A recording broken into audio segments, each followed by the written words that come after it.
Catherine. Moi, Nous sommes ici aujourd'hui, tu nous accueilles chez toi. Merci beaucoup. Avec grand plaisir. Donc, nous allons entamer un cycle de capsules vidéo avec toi, Catherine. Super.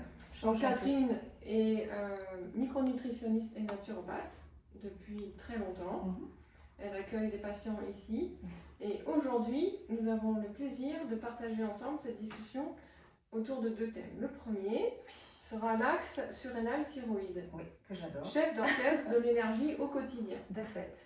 Donc, nous allons commencer par déjà comprendre un petit peu qu'est-ce que cet axe et pourquoi il a un rôle si important dans l'organisme. Voilà, eh bien cet axe a un rôle très important parce que c'est un axe de commande notamment du digestif, mais aussi de l'énergie. Les surrénales, c'est vraiment le siège de la production de beaucoup d'hormones qui sont indispensables à la gestion de notre énergie, de nos émotions. Et ces surrénales, une fois qu'elles sont perturbées, fatiguées ou trop sollicitées au quotidien, vont finir par impacter le fonctionnement de la thyroïde. Et nous savons aujourd'hui qu'il y a des problèmes d'hypothyroïdie primaire, mais frustres aussi, qui sont encore malheureusement très mal détectés, à mon sens.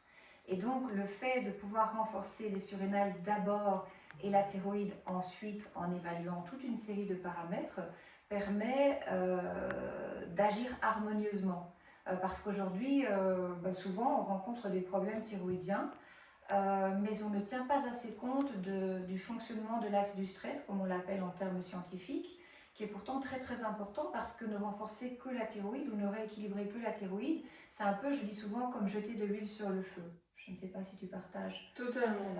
Et justement, alors, comment peut-on différencier la fatigue surrénalienne de l'hypothyroïdie fonctionnelle? De l'hypothyroïdie fonctionnelle, je dirais que je les distingue comme ceci. Si je mentionne la thyroïde tout d'abord, on peut avoir des signes de gonflement, gonflement des yeux, gonflement des mains, perte de cheveux, même si on ne peut pas relier la perte de cheveux qu'à un problème de thyroïde bien sûr, perte de cheveux, frilosité extrême, constipation, puisqu'on sait que tout le système digestif est ralenti, puisqu'il se fait que la thyroïde est aussi le chef d'orchestre, à mon sens, tout du moins du digestif.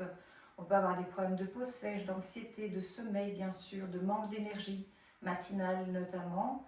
Il y a une question que j'aime souvent poser, c'est est-ce que vous êtes plus en forme dans l'action? Parce que beaucoup de femmes, d'hommes aussi bien sûr, évitent de se poser dans la journée parce qu'ils savent très bien que s'ils se posent, ils vont avoir du mal à redémarrer. Tout à fait. C'est juste. Hein. Oui, tout à fait. Et puis la fatigue surrénalienne, s'il fallait la résumer, c'est une fatigue, oui, bien sûr importante, générale, matinale, mais aussi le gros coup de pompe après le repas du midi qui amène à aller chercher le sucre, évidemment, et là on rentre dans un cercle vicieux.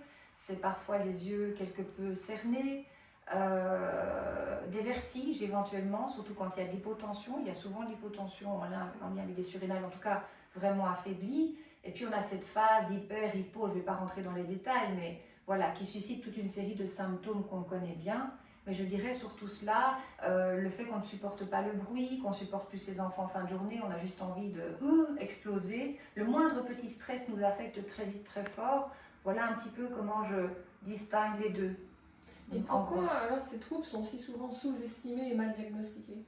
Eh bien parce que le problème c'est que parfois on ne se fie que aux prises de sang. Et je dis toujours, un patient, un client n'est pas qu'une prise de sang, c'est surtout les symptômes cliniques dont il faut pouvoir tenir compte, surtout au niveau thyroïde et surrénal.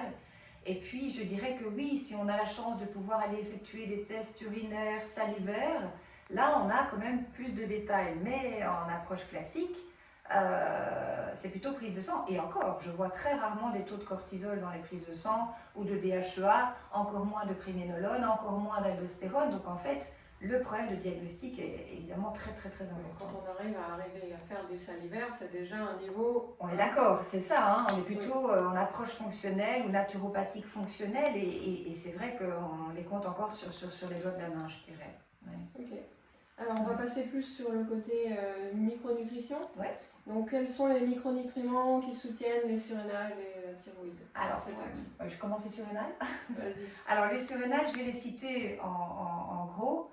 Le magnésium, bien évidemment, régulateur du cortisol et des hormones de stress, mais aussi le zinc, qui est aussi un régulateur d'hormones de stress, très important pour l'immunité. Et on sait que quand les surrénales sont fort sollicitées, eh bien l'immunité vient à baisser.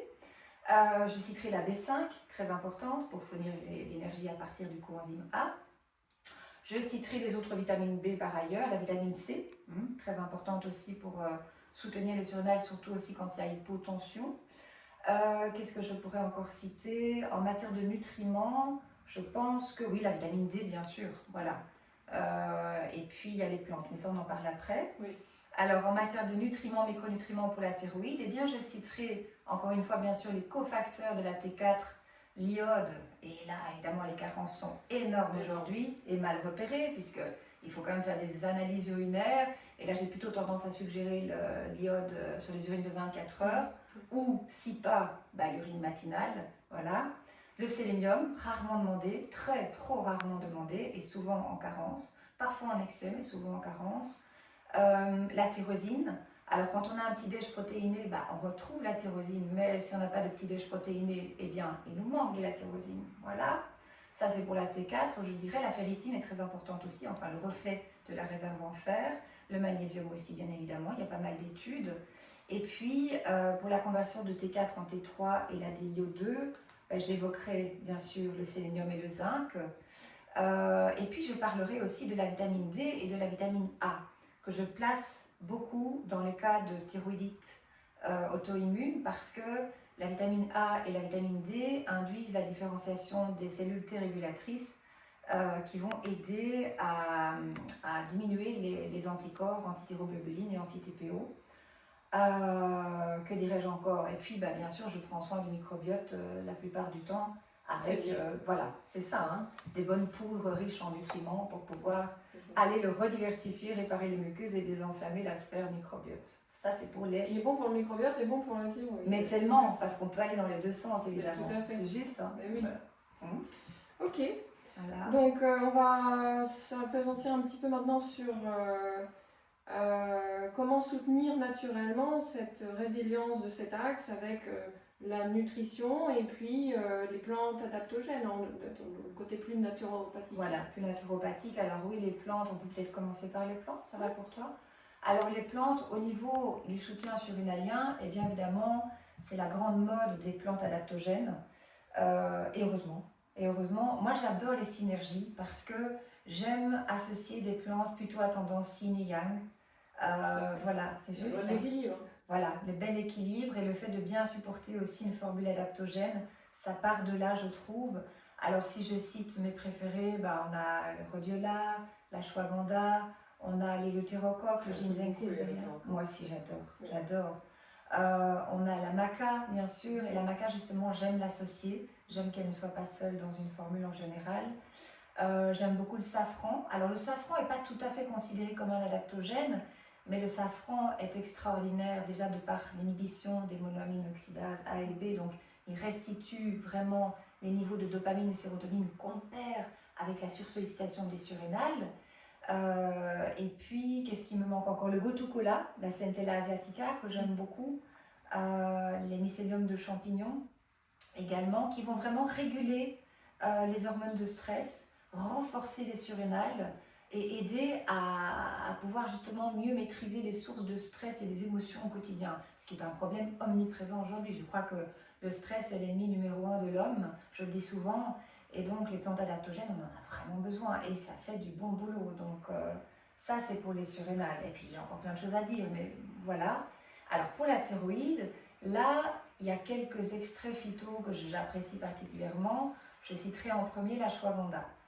L'ashwagandha parfois controversée, mais ça ne devrait pas, je trouve, parce que c'est vraiment une racine adaptogène très intéressante pour les surrénales, mais aussi très intéressante pour promouvoir les taux naturellement de T4 et T3.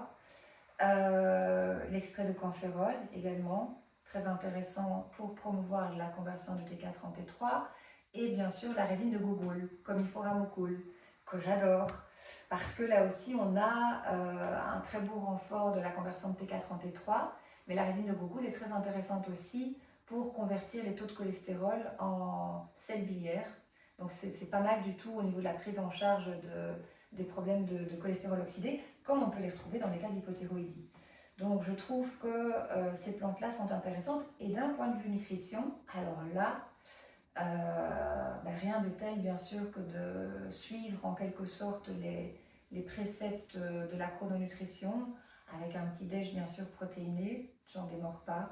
Le vieil adage, manger comme un roi le matin, comme un prince à midi, comme un mendiant le soir. Parce qu'évidemment, je trouve que le soir, si on adopte des repas à tendance végétalienne, donc principalement constitués de légumes, eh bien, on laisse, comment dire, cette conversion de T4 en T3 se faire naturellement, sans aller plomber le digestif, sans aller engendrer des problèmes d'acidose tissulaire, etc., etc.